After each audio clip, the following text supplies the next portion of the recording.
Satyabhama Institute of Science and Technology, Chennai. Satyabhama Institute of Science and Technology, Chennai.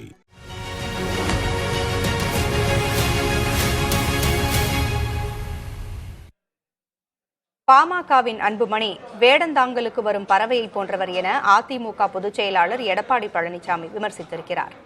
சேலத்தில் மாற்றுக் கட்சியினர் அதிமுகவில் இணையும் விழாவில் அவர் செய்தியாளர்களிடம் பேசியதை பேச்சு பேட்டி அரசியல் பகுதியில் பார்க்கலாம். அவரு வேடந்தாங்கல் பறவை மாதிரி அடிக்கடி கூட்டணி மாத்திட்டு இருக்காரு. வேடந்தாங்கல் தான் பறவை அந்த ஏரியில தண்ணி நிரம்பி இருக்கும்போது வரும், தண்ணி வத்தினா போயிடும், மறுபடியும் தண்ணி வரும்போது வரும். அப்படி ஒவ்வொரு தேர்தலையும் கூட்டணி மாறி மாறி வச்சுட்டு இருக்கிறதுக்கு பதில் சொல்ல வேண்டிய அவசியம் இல்லை. அது மட்டும் இல்ல, பெரியவர் ராமதாஸ் அவர்கள் ஒரு பேட்டியில் கொடுக்கும்போது பாரதிய ஜனதா கட்சிக்கு எவ்வளவு மார்க் கொடுக்குன்னு சொன்னார். 0 கொடுப்போம்னாரு. அந்த கட்சியில போய் இணைஞ்சு அவருடைய வேட்பாளர் வெற்றி பெறும் சொல்றாரு. ஒவ்வொரு தேர்தலையும் ஒவ்வொரு கட்சி ஆதரிக்கிற கட்சி தான் பாட்டாளி மக்கள் கட்சி.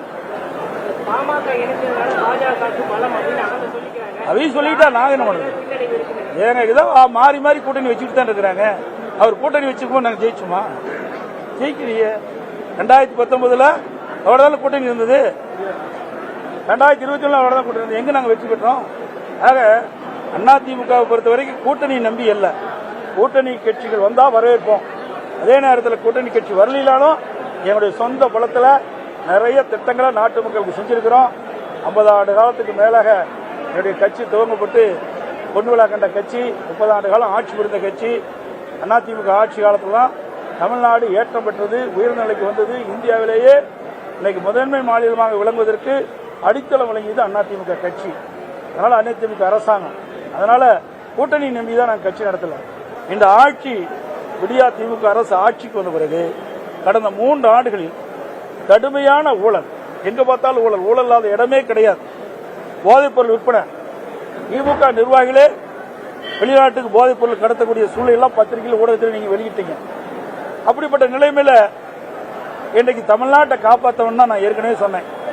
இந்த தேர்தலில் அதிமுக வெற்றி பெற்றால் தான் தமிழ்நாட்டை காப்பாற்ற முடியும். Satyabhama Institute of Science and Technology, Chennai. Satyabhama Institute of Science and Technology, Chennai.